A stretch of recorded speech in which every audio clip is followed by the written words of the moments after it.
Dalam arti yang luas, politik tidak perlu terkait dengan organisasi formal. Politik adalah keterampilan memperoleh kekuasaan dengan meyakinkan pemilih bahwa mereka paling terpercaya mengelola negara dalam sistem politik demokratis. Meskipun persaingan terjadi di daerah kekuasaan, kelompok yang berkaitan pasti berlomba-lomba mencari kesempatan mendapatkan influensi non-formal di masyarakat yang didasarkan pada tradisi dan kultur.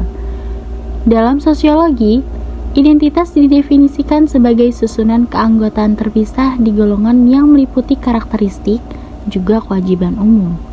Manusia dengan identitas yang sama mempunyai persamaan kebudayaan yakni agama, bahasa, ranah politik dan sosial di mana respon dan pemahaman muncul. Identitas yang dikemukakan oleh Abrams yaitu gagasan khalayak mengenai ketidaktahuan identitas juga karakteristik seseorang dan pertanyaan gimana mereka menjalin hubungan kepada orang lain. Mereka berpendapat bahwa kelompok sosial dibagi menjadi kelas sosial berdasarkan ras, negara, strata sosial, gender, pekerjaan, etnis, agama, dan faktor lain. Pada semua bagian mempunyai pertahanan kedudukan juga posisi tertentu, dengan menghasilkan susunan umum masyarakat yang unik untuk kelompok sosial dan menetapkan pertahanan dan kondisi interaksi secara umum.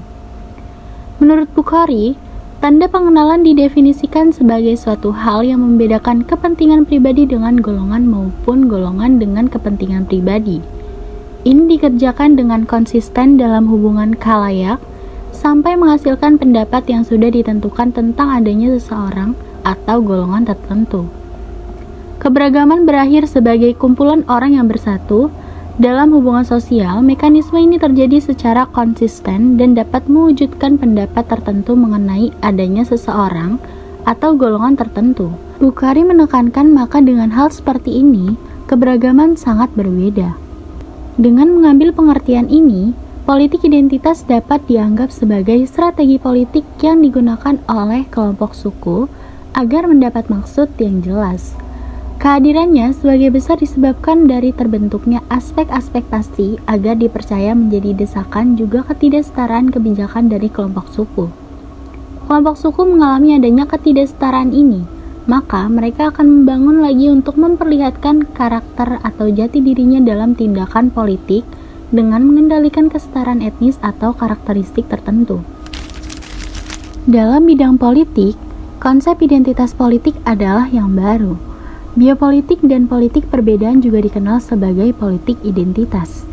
Biopolitik didasarkan pada perbedaan yang berasal dari ketidaksamaan individu. Di dunia fiksional ini jelas telah terjadi jauh sejak dulu. Tetapi dalam ilmu politik tidak lagi relevan sejak ditunda pada Konferensi Internasional Asosiasi Internasional Ilmu Politik di Washington pada tahun 1994.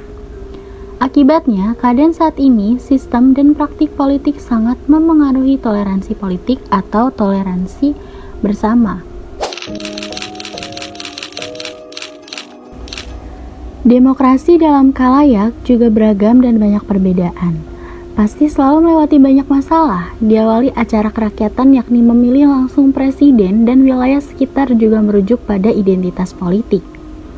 Politisi yang mengutamakan tanda pengenal seperti suku, ras, agama, dan kedaerahan untuk mendapatkan dukungan lebih banyak daripada rencana kerja yang ideal untuk kebutuhan masyarakat atau politik yang bersistematis kerja disebut sebagai politik identitas. Sementara itu, politik identitas telah memecah belah masyarakat. Mereka bersifat acuh dan tidak peduli bagaimana memulihkan masyarakat agar bersatu kembali menjadi satu bangsa yang berbeda dengan tujuan yang sama. Singkatnya, kompetisi dalam semua aspek politik adalah bagian penting dari demokrasi. Sebaliknya, kompetensi itu membutuhkan keterlibatan masyarakat dengan menggunakan hak suaranya menetapkan penguasa atau mengamati presiden yang baru dipilih. Meskipun keterlibatan khalayak dengan menggunakan hak suaranya menetapkan penguasa dan penguasa daerah di negara ini ternyata masih di bawah 70%. Masih ada orang yang mengawasi kinerja pemerintahan. Hasilnya, kompetisi dan keterlibatan ini berfokus dengan ketidakterikatan adab juga sosial.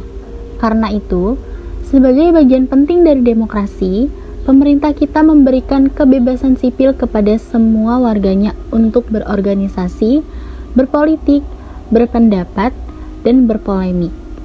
Negara demokrasi yang menggambarkan dirinya sebagai negara yang diplomatis, sederajat, dan mengutamakan kebebasan sipil justru runtuh karena dampak dari praktik politik identitas. Hal ini juga terjadi di Indonesia, di mana demokrasi menjadi sarana untuk munculnya politik identitas melalui konflik, kekerasan, dan diskriminasi terhadap golongan masyarakat tertentu. Politik identitas yang tak terkendali dan berfokus pada konflik SARA membahayakan demokrasi. Persatuan bangsa paling utama adalah dengan cara apa